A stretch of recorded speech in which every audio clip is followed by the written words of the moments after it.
మల్లాపురం అనే ఊరిలో కిష్టయ్య అనే వ్యక్తి తన భార్యతో నివసిస్తూ ఉండేవాడు. అతనికి ఒక చెల్లెలు ఉంటుంది. తను వెంకటాపురం అనే గ్రామంలో నివసిస్తూ ఉంటుంది. చెల్లెలు ఉండే ఊరిలో వర్షాలు లేక పంటలు పండక కరువు వచ్చింది. అప్పుడు చెల్లెలు మా అన్న దగ్గరికి పోయి కొన్ని బియ్యము, కొన్ని మక్కలు, కొంచెం గాసము ఇయ్యమని అడుగుతా అని అన్న దగ్గరికి బయలుదేరింది చెల్లెలు. అన్న వాళ్ళ ఇంటికి చెల్లెలు వచ్చింది. ఓ అన్నా ఓ అన్నా అని చెల్లెలు పిలిచింది. ఎవరుల్లా ఎవరుల్లా అని వదిన బయటికి వచ్చింది. బయటికి వదిన వచ్చేసరికి అరుగంచుకు కూర్చుంది ఆడిబిడ్డ. వదినే వదినే అన్న లేడా? లేడు, పొలం కాడికి పోయిండు. ఏంటిది విషయం, ఇన్నాళ్ళకొచ్చినావు? ఏముంది వదినే, ఊళ్ళే వర్షాలు లేక పంటలు పండలే, కరువు వచ్చింది. అయ్యో అవునా, మాకు కూడా పంటలు లేవు, మాకే గోసైతంది, వడ్లు పండలే. అట్టట్లా పోయిండు పొలం కాడికి మీ అన్న.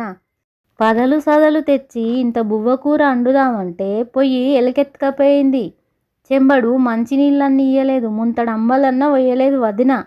ఆడబిడ్డ గొడగొడ ఏడ్చుకుంటా పోయింది. పోతాంటే పొలిమేర దగ్గర అన్న ఎదురయ్యిండు. అయ్యో చెల్లే, ఎప్పుడొచ్చినవురా? ఎటు పోతున్నావురా? అయ్యో అన్న, మన ఇంటికే పోయినా. వదిన నీళ్ళిచ్చిందారా, అన్నం పెట్టిందా అని అడిగిండు అన్న. అయ్యో అన్న, మనకే పొలం పండలేదట, తినబోదామంటే తిండికి ఇంట్లో గింజలు లేవట, బదలు సదలు తెచ్చి అండుదామంటే పొయ్యిని ఎలికెత్తుకపోయిందట అన్న. అయ్యో చెల్లే, సరే సరే, ఈ కచ్చర నిండా వడ్లున్నాయి, తీసుకపో, నీ వెంట పాలేరచ్చి దిగబెట్టి వస్తాడు అని చెల్లెలితో చెప్పి అక్కడి నుండే అన్న వాళ్ళ అత్తగారింటికి పోయిండు. అయ్యో అల్లుడా అల్లుడా, ఎప్పుడొచ్చినావు అల్లుడా అని అత్త అడిగింది. నా బిడ్డ రాలేదా నన్నది. అయ్యో అత్త, నీ బిడ్డకు ధనుర్వాతం వచ్చింది, నువ్వు గుండు గీయించుకుంటే తక్కువైతుందట, గురువు చెప్పిండు. అక్కడి నుంచి తొందరగా ఇంటికి వచ్చిండు.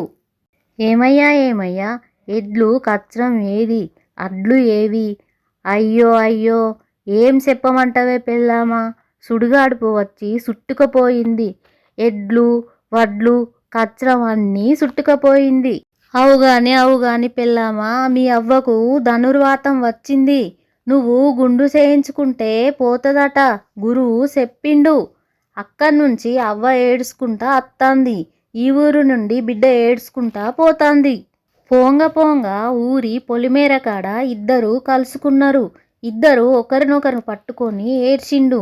అవునే బిడ్డ, చూసినవా అనే అల్లుడు నీకు ధనుర్వాతం వచ్చిందని నాకు చెప్పిండు. అవునే అవ్వ, నీకచ్చిందని నాకు చెప్పిండు, నాకచ్చిందని నీకు చెప్పిండు. ఇంత మోసం చేసిండు అల్లుడు. మన ఊరి పటేల్ దగ్గరికి పోదాంపా. పటేలా ఎక్కడన్నా సుడుగాడిపి వచ్చి కచ్చరము ఎడ్లు వడ్లు కొట్టుకపోతాయా, ఇట్లా చెప్పిండు మా అల్లుడు. పటేలు సుంకరోని పిలిచి, అరే వాణ్ణి తోల్కరాపో కిట్టిగాన్ని అని చెప్పిండు. అప్పుడు చెప్ప పటేలు పిలిచిండని కిట్టిగాడు వచ్చిండు. అయ్యా ఏందయ్యా, ఎందుకు పిలిచిండయ్యా పటేలా? అవురా, నీ భార్యతోటి ఎక్కడన్నా సుడిగాలు వచ్చి వడ్లు కచ్చరం ఎడ్లు కొట్టుకుపోతాయిరా? అది కాదు పటేలా, ఎక్కడన్నా పొయ్యి ఎలకెత్తుకపోతుందా? రాక నా చెల్లెలు ఇంటికత్తే బుక్కడు బువ్వ పెట్టలే, ముంతడు అంబలన్న పోయలేదు. బదలు సదలు తెచ్చి బువ్వకూర అండుదామంటే పొయ్యిని ఎలకెత్తుకుపోయిందట పటేలా. ఓరివారి, మంచి పని చేసినవురా, చెల్లకు వడ్లు కచ్చరం ఇచ్చి మంచి పని చేసినవురా నువ్వు. కిట్టిగాడు పెళ్ళాన్ని వాళ్ళ అవ్వతోటి వెళ్ళిపోమ్మన్నాడు.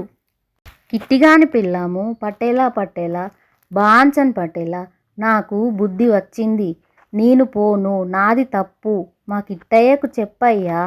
సరే కిట్టయ్య, పెళ్ళాన్ని ఇంటికి తీసుకుపోరా, మన్నించురా అని పటేలు చెప్పిండు. కిష్టయ్య భార్య ఇద్దరు కలిసి ఇంటికి వెళ్ళారు.